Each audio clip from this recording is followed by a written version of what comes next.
नमस्कार, अन्नपूर्णेश्वरी चॅनलमध्ये आपल्या सर्वांचे स्वागत आहे। मी सुजाता। आज मी या ठिकाणी तुम्हाला खोबऱ्याची मऊसूत वडी करून दाखवणार आहे। तर चला आता आपण कृतीला सुरुवात करूया। आज मी तुम्हाला कोकोनट बर्फी दाखवणार आहे। इथे कढई गरम करायला ठेवलेली आहे, त्याच्यात 1 चमचा आपण तूप घालूया।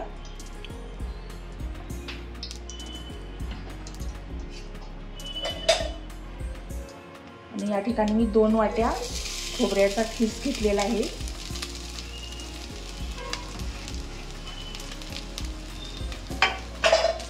चांगला आता परतून घ्यायचं त्याला।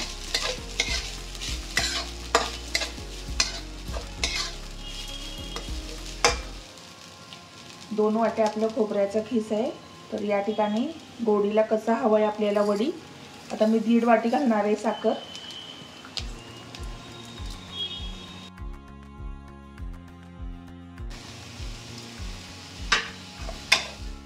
2 वाटीला मी 1 वाटी आता खवा घेतलेला आहे, तो पण आता घालायचा आणि चांगले त्याला करून घ्यायचं। 2 चमचे दूध घालायचं।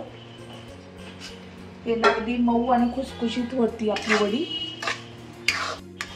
हे मिश्रण आपलं घट्ट होईपर्यंत आता परतून घ्यायचं आपल्याला।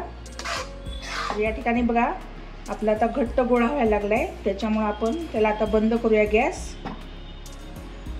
हा 7 इंचाचा केक टीन घेतलेला आहे, त्याला आता मी थोडंसं तूप लावून घेतलेलं आहे। त्याच्यामध्ये आपण हे मिश्रण सगळे आता ओतून घेऊया।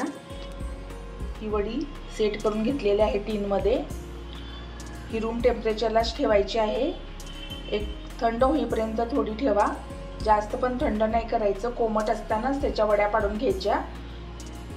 गार्निशिंगसाठी आता थोडेसे काजू घालून घेऊया आणि बदाम पण आहे त्याच्यामध्ये।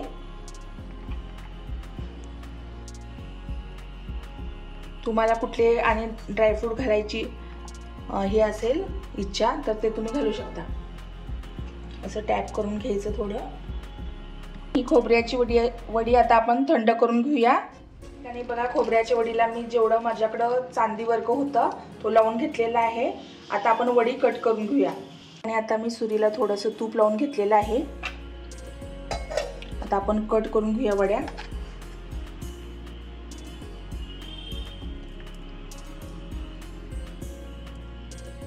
या ठिकाणी आता तुम्ही पाहू शकता ही खोबऱ्याची वडी किती छान मऊसूत अशी झालेली आहे बघा। तर या ठिकाणी आपली खोबऱ्याची मऊसूत वडी तयार झालेली आहे। तुम्ही पण नक्की ट्राय करा। आणि तुम्हाला जर काही माझी रेसिपी आवडली असेल तर कमेंट सेक्शनमध्ये तुम्ही तुमच्या प्रतिक्रिया कळवा। आणि माझ्या चॅनलला लाईक, शेअर आणि सबस्क्राईब करायला विसरू नका।